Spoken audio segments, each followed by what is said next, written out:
It's 3 a.m. You're not asleep. You're staring at the ceiling, and your brain is running a loop you didn't ask it to run.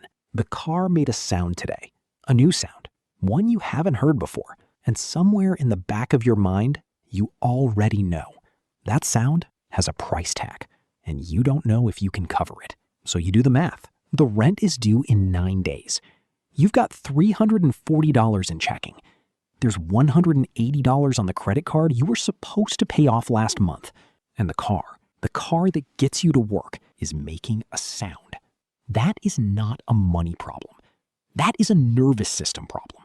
And here's the thing nobody talks about. That exact feeling, that 3 a.m. ceiling stare, that quiet financial panic that most Americans go to sleep with every single night, it doesn't go away when you make more money. It goes away when you cross a specific threshold. And that threshold is not $1 million. It's $2,000.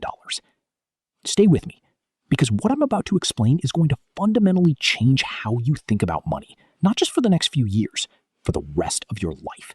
Every personal finance video, every motivational podcast, every LinkedIn post from someone who made it, they all start at the same place. Set a big goal. Dream big. Build towards 7 figures. And I'm not saying that's wrong. I'm saying it's the wrong starting point. Here's what actually happens when a person who is financially stressed tries to think about $1 million. Their brain shuts down. Not metaphorically, neurologically. The distance between where they are and where $1 million lives is so vast, so abstract, that the brain doesn't file it under goal. It files it under fantasy. And you don't build systems around a fantasy. You just feel vaguely bad that you don't have one yet. This is why 74% of Americans are living paycheck to paycheck. Not because they're lazy, not because they don't have goals, but because the goals they've been sold are so far from their current reality that the brain literally cannot connect the two. $1 million is a number that exists on paper. $2,000 is a number that changes how you feel when your car makes that sound. That's the difference. And that difference is everything. Let's talk about what financial stress actually does inside your head. Because this is the part most money conversations completely skip. When you're financially unsafe, when you don't have a cushion, when one unexpected expense could derail your entire month, your body responds. Cortisol spikes, adrenaline activates. Your brain enters what psychologists call a scarcity mindset. And scarcity mindset is not just an attitude problem. It is a measurable cognitive impairment. A Princeton study, led by economist Senthil Mullainathan, found that financial stress consumes the equivalent of 13 IQ points of cognitive bandwidth. To put that in context, that's the same cognitive impact as going an entire night without sleep. You are trying to make smart financial decisions. You're trying to think about investing, about building skills, about growing, while running on a brain that is actively losing processing power to the stress of not having a cushion. That is not a discipline problem. That is a biology problem. And here's the part that makes this even more difficult. Scarcity doesn't just affect how you think, it affects what you think about. When you're in survival mode, your brain becomes what researchers call tunneled.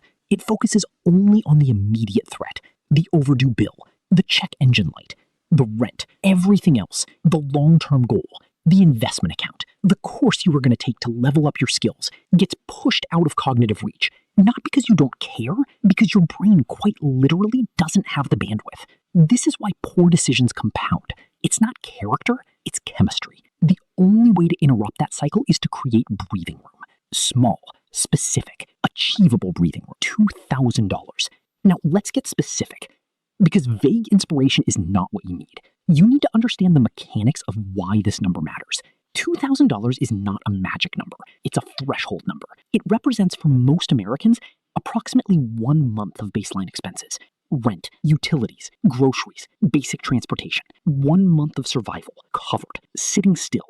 Not touchable. When that exists, and only when that exists, 3 very concrete things change. First, your nervous system changes. The check engine light comes on. Under normal circumstances, no cushion, no buffer, that is a catastrophe. That is a spiral. That is a sleepless night and a bad decision made from panic. With $2,000 sitting in a separate account, one you don't touch, one you don't count as available, that check engine light is an inconvenience, a mild one. You handle it Tuesday. You don't spiral, you don't make a bad decision, you just handle it. That shift from catastrophe to inconvenience is not just psychological comfort, it has direct financial consequences. People in panic mode take bad loans. They put things on high-interest credit cards because they have no other option. They make decisions with a brain that is flooded with cortisol and running on 13 fewer IQ points. That costs money, real money, money that compounds against them. The $2,000 cushion stops that cycle at the root. Second, your negotiating position changes. This one most people don't think about. When you have no cushion, you cannot walk away from anything. You cannot walk away from a bad job offer because you need the paycheck. You cannot walk away from a bad rental situation because you can't cover first and last month on a new place. You cannot walk away from a toxic client because you need the invoice. No cushion equals no leverage. Everywhere. $2,000 is not financial freedom, but it is the beginning of options. It is the first moment where the word no becomes something you can actually afford to say. And the ability to say no in any negotiation, in any situation, changes the terms you're able to get. That is a direct compounding financial advantage. Third, your relationship to money changes. This is the subtle one, the one that takes longest to understand but matters most. When you have nothing, every financial decision is made from fear. Fear of falling behind, fear of running out, fear of the next unexpected thing. Fear is a terrible financial advisor. When you have $2,000 sitting still, not invested, not working, just there, you start to make decisions from a different emotional state. You start to think slightly longer term. You start to ask slightly different questions. Not, how do I survive this month? But how do I build something that makes next year easier? That cognitive shift from fear to possibility is where every good financial decision in your life originates. $2,000 is not the destination. It's the starting line, the real starting line, the one before which none of the other stuff, the investing, the building, the scaling, is actually accessible to your brain. Now, I need to tell you about the trap, because there is one, and it is seductive. Let's say you've been grinding, you've cut expenses, you've picked up extra hours, you've been disciplined, and you've crossed $2,000. Maybe you've crossed $5,000.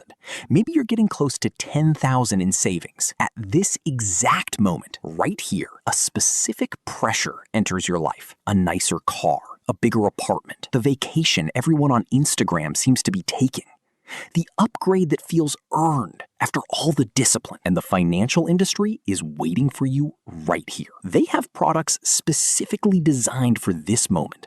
Low monthly payments, 0% for the first 12 months. You deserve this. What they are selling you is an identity, and they're selling it at the exact moment when you've worked hard enough to feel like you deserve one. The $52,000 truck with an $800 monthly payment. The apartment that's $600 more than you need, but feels like arriving somewhere. The credit card that gives you points so you feel sophisticated while going into debt.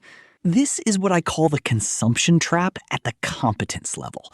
You have worked hard enough to earn real financial progress, and the entire consumer economy is designed to convert that progress back into a monthly payment, back into a new form of dependence, back into a situation where one unexpected expense, one check engine light, puts you back at the ceiling stair. The truck doesn't build wealth. The truck destroys wealth with heated leather seats. The people who cross 2,000 and then 10,000 and actually keep going, they resist this. Not by being joyless, not by never spending on anything, but by understanding that the lifestyle upgrade before the financial foundation is solid is a trap disguised as a reward. You haven't arrived. You've just gotten out of the starting tunnel. The race is still going. Let me show you what the actual progression looks like. Not the one sold in motivational content, but the one that actually works. Stage 1, $0 to $2,000. This is survival to stability. This is the only goal that matters right now if you're in this range. Everything else is a distraction. No investing, no side hustles that require upfront cost. No courses that promise six figures. Just get to $2,000 in a separate account and don't touch it. That is the entire mission. Stage 2, $2,000 to $10,000. Now the nervous system is stable. Now the brain has bandwidth. This is where you start asking smarter questions. You start building a second income stream. Not because a YouTube video told you to, but because you can think clearly enough to actually execute one. This is also where you start investing. Small, consistent, automated. The math here is not impressive yet, But the habit is forming. Stage 3, $10,000 to $50,000. This is the acceleration phase. This is where compounding starts to become visible. Your investments are small but growing. Your skills are sharper because you've had the mental space to develop them. Your options are expanding. This is also where your income starts to reflect your stability, because people who negotiate from a position of "I don't need this job" negotiate better terms than people who do. Stage 4, $50,000 and beyond. This is where leverage starts to activate. This is where the tools of wealth, real estate, equity, business ownership become genuinely accessible, not on paper, not as a concept, as something you can actually execute because you have the capital, the clarity, and the options. And $1 million? $1 million is just proof that you moved through the stages without getting derailed at stage 2 by a truck with a payment. It's not a destination. It's a checkpoint that arrives when the process is running correctly, but none of it starts before $2,000. Here's what I want you to sit with. The reason most people don't have $2,000 saved is not income. The median American household income is over $56,000 a year. That's roughly $4,600 a month before taxes. After taxes, somewhere around $3,400 to $3,700 depending on your state. $2,000.